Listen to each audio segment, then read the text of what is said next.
ಮಗನ್ ಸಾಕ್ಬೇಕು ಇದೊಂದ್ರಲ್ಲೇ ಜೀವನ. ಮಗ ಬೇಡ ಅಂತ ಬಿಟ್ಬಿಟ್ರು ಅಮ್ಮ. ಈಗ ಇದ್ರಲ್ಲೇ ದುಡ್ದು ಸಾಕ್ಬೇಕು ಅವನ್ನ. ಮೂಲೆ ಆಗ್ಬಿಟ್ಟವನೆ. ಮೂಲೆ ಆದ್ಮೇಲೆ ಕಳಿಸ್ಬಿಟ್ರು ಅವರು. ಆಗಲ್ಲ ಮಾಡ್ದಿದ್ರೆ ಇದೊಂದ್ರಲ್ಲೇ ನಮ್ ಜೀವನ. ಬೆಳಗ್ಗೆ 5 ಗಂಟೆಗೆ ಇದ್ರೆ ಇನ್ ರಾತ್ರಿ 10 ಗಂಟೆವರೆಗೂ ಅಂಗಡಿಲೇ ಕೆಲಸ ಮಾಡ್ತೀನಿ. ಮಗ ಕಾಯಿಲೆ ಆಗವನೆ, ಮನೇಲಿ ಅವನೇ. ನಮಸ್ಕಾರ, ಚೆನ್ನಾಗಿದ್ದೀರಾ? ನಮಸ್ತೆ ಅಪ್ಪ. ಸೊ ಈ ಅಂಗಡಿ ಬಂದ್ಬಿಟ್ಟು ಇರೋದು ಈಗ ನಮ್ಮ KLE ಕಾಲೇಜ್ ಇದೆ, ನಾಗರಬಾವಿ ಹತ್ರ, ನಾಗರಬಾವಿ BD ಕಾಂಪ್ಲೆಕ್ಸ್. ಇಲ್ಲಿ ಮಯೂರ ಫುಡ್ ಕೋರ್ಟ್ ಎಕ್ಸಾಕ್ಟ್ಲಿ ಅದ್ರ ಆಪೋಸಿಟ್ ಅಲ್ಲೇ ನಮ್ಮ ಅಜ್ಜಿ ಇರೋದು. ತುಂಬಾ ವರ್ಷಗಳಿಂದ ನೋಡ್ತಾ ಇದ್ದೀನಿ ನಾನು. ಅಜ್ಜಿ ಎಷ್ಟು ವರ್ಷದಿಂದ ಇದ್ದೀರಾ ಅಜ್ಜಿ? 35 ವರ್ಷ ಆಯ್ತ್ರಪ್ಪ. 35 ವರ್ಷ ಆಯ್ತು. ಸೊ 35 ವರ್ಷದಿಂದ ಇಲ್ಲೇ ಇದ್ದೀರಾ? ಇಲ್ಲೇ ಇದ್ದೀನ್ರಪ್ಪ. ಒಬ್ಬ ಮಗ 1 ವರ್ಷ ಆಯ್ತು ತೀರೋದ. ಯಜಮಾನ್ರು 25 ವರ್ಷದಲ್ಲೇ ತೀರೋದ್ರು. ನಮ್ಗೆ ಏನು ಇಲ್ಲ, ಇದ್ರಲ್ಲೇ ಜೀವನ. ಇದ್ರೆ ದುಡಿಯಕ್ ಆಗ್ತಾ ಇಲ್ಲ. ನಂಗೂ 65 ವರ್ಷ ಆಗೈತೆ. ನೇರ್ ಮಾಡಾದ್ರು ದುಡಿದಿದ್ರೆ ವಿಧಿ ಇಲ್ಲ. ಒಬ್ಬ ಮಗ ತೀರ್ಕೊಂಬಿಟ್ನಲ್ಲ, ಇನ್ ಯಾರು ದುಡ್ದಿಕ್ಕೋರಿಲ್ಲ, ದುಡ್ಕೊಂಡೇ ಉಣ್ಬೇಕು. ನಿಮ್ಗೆ ಅಜ್ಜಿ ಆರೋಗ್ಯದ ಏನಾದ್ರು? ಆರೋಗ್ಯ ನನ್ಗೆ ಕಿಡ್ನಿ ಸ್ಟೋನ್ ಆಗೈತೆ.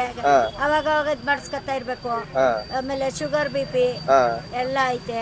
ಬೆಳಗ್ಗೆ 5 ಗಂಟೆಗೆ ಇದ್ರೆ ಇನ್ ರಾತ್ರಿ 10 ಗಂಟೆವರೆಗೂ ಅಂಗಡಿಲೇ ಕೆಲಸ ಮಾಡ್ತೀನಿ.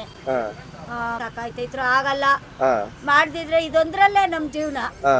ಮಾಡ್ದಿದ್ರೆ ಹೆಂಗ್ ಮಾಡಿದ್ರು? ಬಟ್ ಮಕ್ಕಳು ಮೊಮ್ಮಕ್ಕಳು ಸೊಸೆ ಯಾರು ಬಂದು ನೋಡ್ಕೊಳ್ಳೋದಿಲ್ಲ? ಅವ್ರೇನ್ ನೋಡ್ಕೊಳ್ಳಲ್ಲ, ಅವರು ಬೇರೆ ಅವ್ರೆ, ನಾನೇ ಬೇರೆ. ಅವ್ರು ಬೇರೆ ಇದ್ಬಿಟ್ಟವ್ರೆ. ಮಗನ ನನ್ನ ಕಿಡ್ನಿ ಕಲ್ಲು ಆಗೈತೆ ಅಂತ ಕಿಡ್ನಿ ನನ್ನ ಹತ್ರನೇ ಕಳಿಸ್ಬಿಟ್ರು. ಆಗ ಕಾಯಿಲೆ ಆಗವನೆ, ಮನೇಲಿ ಅವನೇ. ದಿನ ಅವನ್ಗೆ ಮಾತ್ರೆ ಅದು ಇದಕ್ಕೆ ಒಂದ್ 200 ರೂಪಾಯಿ. ಮಗನ್ನು ಕೂಡ ನೀವೇ ಸಾಕ್ತಾ ಇದ್ದೀರಾ? ಮಗನ್ನು ಬೇಡ ಅಂದ್ರು ಅವರು, ಹೆಂಡತಿ ಮಕ್ಕಳು. ಇವಾಗ ನಾನೇ ಸಾಕ್ತಾ ಇದ್ದೀನಿ. ಅಯ್ಯೋ, ತುಂಬಾ ವರ್ಷಗಳಿಂದ ಇವರೇ ದುಡಿತಾ ಇದ್ದಾರೆ, ಮಗನ್ನು ಕೂಡ ಸಾಕೋತಾ ಇದ್ದಾರೆ. ಈಗ ನಾನು ಕೇಳೋದೇನಂತಂದ್ರೆ, ನಿಮ್ಮ ಕೈಯಲ್ಲಿ ಯಾರ್ಯಾರಿಗೆ ಏನಾದ್ರು ಸಹಾಯ ಮಾಡೋದಕ್ಕಾದ್ರೆ ಅಜ್ಜಿಗೆ, ಸೊ ನಿಮ್ಗಳ ಕಡೆಯಿಂದ ಸ್ಕ್ಯಾನರ್ ಮೂಲಕ ಹಾಕಿ ನಾನು ಸ್ಕ್ಯಾನರ್ನ ಕಳಿಸ್ಕೊಡ್ತೀನಿ. ನಂಗೆ ಓಕೆ, ಕಷ್ಟ ಆಗ್ತದೆ. ಮೊನ್ನೆಲ್ಲ ಅಡ್ಮಿಟ್ ಮಾಡಿದ್ದೆ.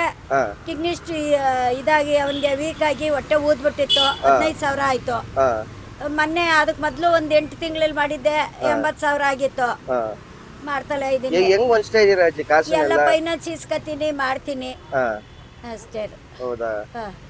ನೋಡಿ ಸ್ನೇಹಿತರೆ, ಇಷ್ಟು ಕಷ್ಟ ಬಿದ್ದು ಅಜ್ಜಿ ಮಾಡ್ತಾ ಇದ್ದಾರೆ. ಬಟ್ ಅನ್ನು ತುಂಬಾ ವರ್ಷಗಳಿಂದ ನಾನು ನೋಡ್ತಾ ಬಂದಿದ್ದೀನಿ. ಅಂಡ್ ಮಗನ್ನು ಕೂಡ ಸಾಕಿ ಎಲ್ಲ ಮಾಡ್ತಾ ಇದ್ದಾರೆ. ನಿಮ್ಮ ಕೈಯಲ್ಲಿ ಎಷ್ಟು ಸಹಾಯ ಆಗ್ತದೆ, ಅಂಗಡಿನೂ ಒಂದ್ ಸ್ವಲ್ಪ ಇನ್ನೂ ಚೆನ್ನಾಗಿ ಇದ್ ಮಾಡೋಣ, ನಮ್ಮ ಕೈಯಿಂದ ಏನಾಗ್ತದೆ ಮಾಡ್ಕೊಡೋಣ ಅಂತ ನಾನು ಕೇಳ್ಕೊತೀನಿ. ಅಜ್ಜಿ ಮಗನ್ ಸಾಕ್ಬೇಕು ಇದೊಂದ್ರಲ್ಲೇ ಜೀವನ. ಮಗ ಬೇಡ ಅಂತ ಬಿಟ್ಬಿಟ್ರು ಅಮ್ಮ. ಈಗ ಇದ್ರಲ್ಲೇ ದುಡ್ದು ಸಾಕ್ಬೇಕು ಅವನ್ನ. ಮೂಲೆ ಆಗ್ಬಿಟ್ಟವನೆ. ಮೂಲೆ ಆದ್ಮೇಲೆ ಕಳಿಸ್ಬಿಟ್ರು ಅವರು. ಈ ತಾಯಿ ಪ್ರೀತಿ ಎಷ್ಟು ದೊಡ್ಡದು ಅಂತಂದ್ರೆ, ಇಷ್ಟು ವಯಸ್ಸಾಗಿದ್ರು ಮಗನ ನೋಡ್ಕೋಬೇಕು ಅನ್ನೋ ಒಂದು ಛಲದಿಂದ ದುಡಿತಾ ಇದಾರಲ್ಲ, ಆ ತಾಯಿ ಪ್ರೀತಿಗೆ ನಾವು ಯಾವತ್ತೂ ತಲೆ ಬಾಗಬೇಕಾಗ್ತದೆ. And thank you unfiltered media. ಎಲ್ಲರೂ ಸಬ್ಸ್ಕ್ರೈಬ್ ಆಗಿ ಆ್ಯಂಡ್ ಹಾಗೆ ಇದೇ ರೀತಿ ಕಂಟೆಂಟ್ಗಳಿಗೆ ಫಾಲೋ ಮಾಡಿ ಅಂತ ಕೇಳ್ಕೊತೀನಿ. ನಮ್ಮ ಇನ್ಸ್ಟಾಗ್ರಾಮ್ ಪೇಜ್ ಕೂಡ ಇದೆ.